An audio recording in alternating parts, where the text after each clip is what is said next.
What you choose not to do is just as important as what you decide to do.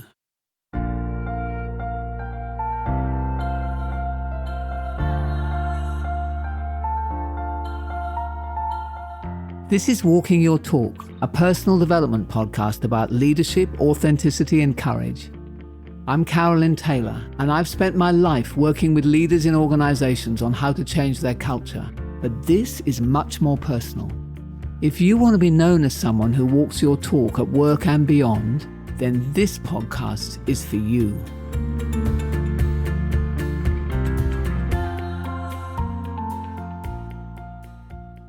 Hello, and welcome to my podcast. I've taken a short break to revitalize myself, and today am launching a new series where we're going to explore prioritization. Now, prioritization is a topic which I think is challenging for both organizations and individuals, and which in my experience seems to be getting worse, and even more so during this time when we've all been learning how to work from home. I don't know how it's been for you, but that seems to have really brought it into attention for many people I'm meeting. Now, in Walter Isaacson's biography of Steve Jobs, he tells an interesting story of a series of meetings that occurred when Steve returned to Apple in 1997.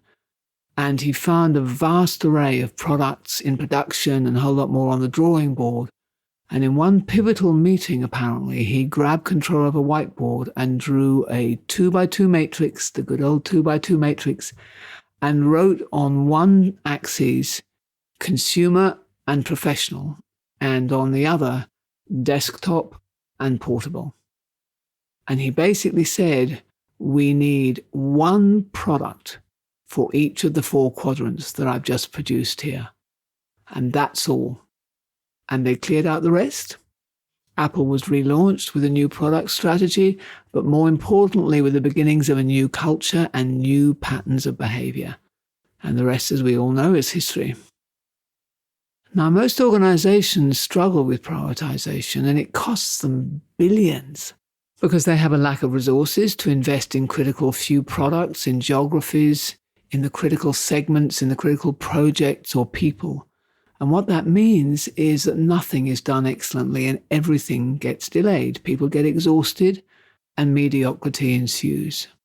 So when I hear many people complaining and criticizing about the leaders in their organization for a lack of prioritization, but I do hear very few actually taking ownership for how lack of prioritization is also something that they struggle with in their personal lives, in their professional lives, and with their teams.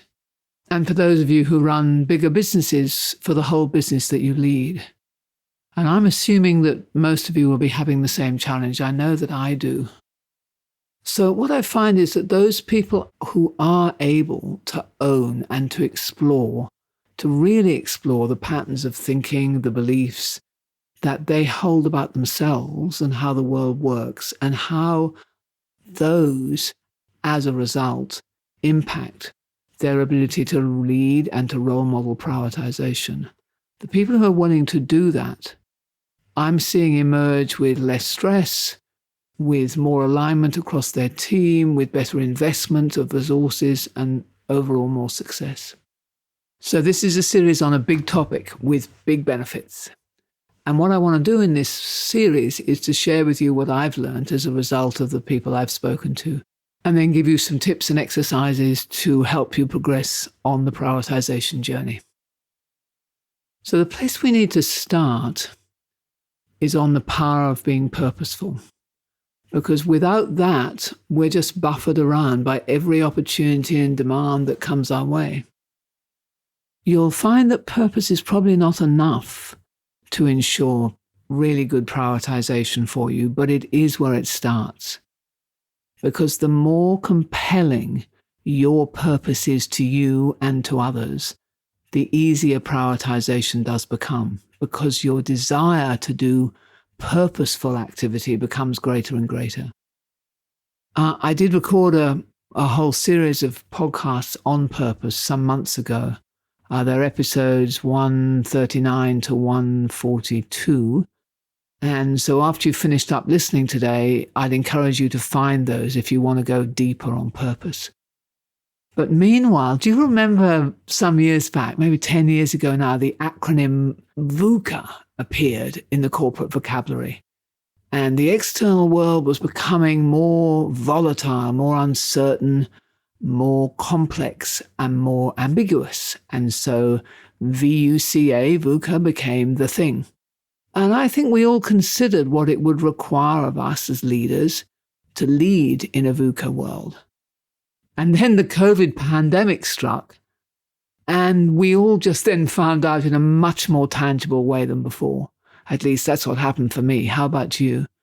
I was buffeted around by the pandemic, and I still feel I am, by all this VUCA activity, by not knowing what's going to come back, by not knowing what's going to come next. And so more and more the importance of becoming really clear what is my underlying purpose, my true north, if you like, and that of our team and our organization has become so critical. Because it is beyond COVID, and it will endure beyond this pandemic. But the decisions we've all made this year and will next year, and the prioritizations that they will lead to, are shaped by that purpose. So let's start our journey together on prioritization with an exercise and some examples on purpose and prioritization. And I want to work this at 3 levels: at the personal level, the team level, and the organizational level.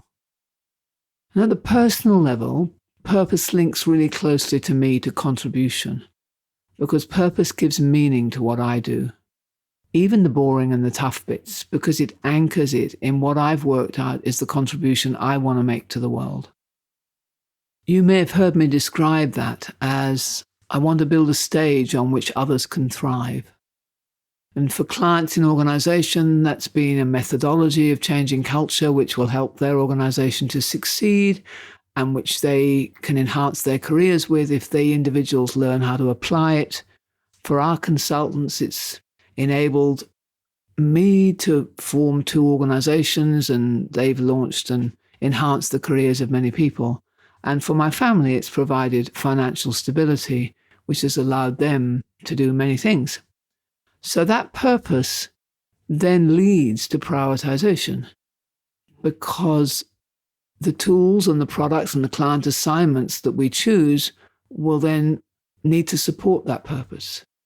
And what the implications are now for how I spend my time with my work-life balance, etc., all links into that, or that's what I would aim to do. So if you're not clear on your own purpose, and then that of your team and your organization, that's something that it would be worth you working on together, in the same way as I just described my personal one. You can hear more about the team one if you listen to episode 141. So if you're clear, then the exercise is this. Look at where you're spending your time and your money, how you're allocating your resources. And I mean all resources. So your time, your money, your people, your time horizons, short-term versus long-term, your attention.